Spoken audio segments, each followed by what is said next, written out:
Guys, আসসালামু আলাইকুম। Welcome back to my another video. তো সব প্রতিদিনের মতো আজকের একটা ভিডিওতে আপনাদেরকে স্বাগতম। তো সকাল সকাল বাসা থেকে বের হয়ে গেলাম, আজকে একটা প্রোগ্রাম আছে, সেই প্রোগ্রামটাতে অ্যাটেন্ড করার জন্য যাচ্ছি। সকাল সকাল বের হয়ে গিয়ে ঘুমটাও ঠিক মতো হয়নি, আজকে অনেক বেশি প্যারা খাবো। তো এরপরে গিয়ার পর রেলি হলো, প্রোগ্রামটা রেলি হয়েছে। রেলি হওয়ার পর আমরা সবাই মিলে বসছি একটা সভাকক্ষে। তো সেখানে মিটিং হচ্ছে, সেগুলো দেখতেছিলাম বসে বসে।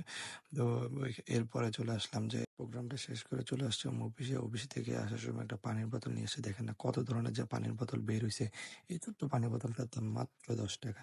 মানে ভাবা যায়, মানে পিচ্ছি পিচ্ছি পানির বোতল। এরপর বাসায় এসে ফ্রেশ হয়ে আবার বাসা থেকে বের হলাম, কারণ গোসল করার জন্য আসলাম। গোসল টোসল করে ফ্রেশ হয়ে নিলাম, ফ্রেশ হয়ে এখন আবার অফিসের উদ্দেশ্যে যাচ্ছি। তো এরপরে সন্ধ্যা বিকেল আসার সময় একটা খাবারের প্যাকেট অফিস থেকে নিয়ে আসলাম।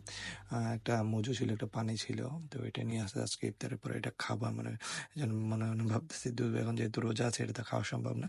কিন্তু তারপরে যে ঘটনাটা ঘটছে সেটা বলি আপনাদেরকে। এরপর আমরা এশা নামাজ পড়তে গেছি, এশা নামাজ পড়ে বের হওয়ার পরে এরা দুইজনে ছোট ফুচকা খাচ্ছে। এরপর আমরা যখন বাস স্ট্যান্ড গেছি, তারপরে কি হয়েছে একটু দেখেন।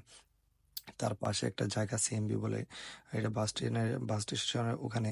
হঠাৎ করে দেখতেছি আগুনের ফুলকে দেখে আমরা সবাই দৌড় দিতে গিয়ে দেখি ভাই নিমিষে মানুষের কতগুলো মানুষের স্বপ্ন পুরো ছাই হয়ে গেছে। মানে আমাদের চোখের সামনে এতগুলো ঘর পড়ে গেছে, যা বলার মতো না। ফায়ার সার্ভিস গেছে, ফায়ার সার্ভিস অনেক চেষ্টা করতেছিল, কিন্তু কোনোভাবেই আগুনের কাছে মানে যেতে পারতেছিল না, কারণ ওদিকে ঘর বাড়ি একটু বেশি ছিল।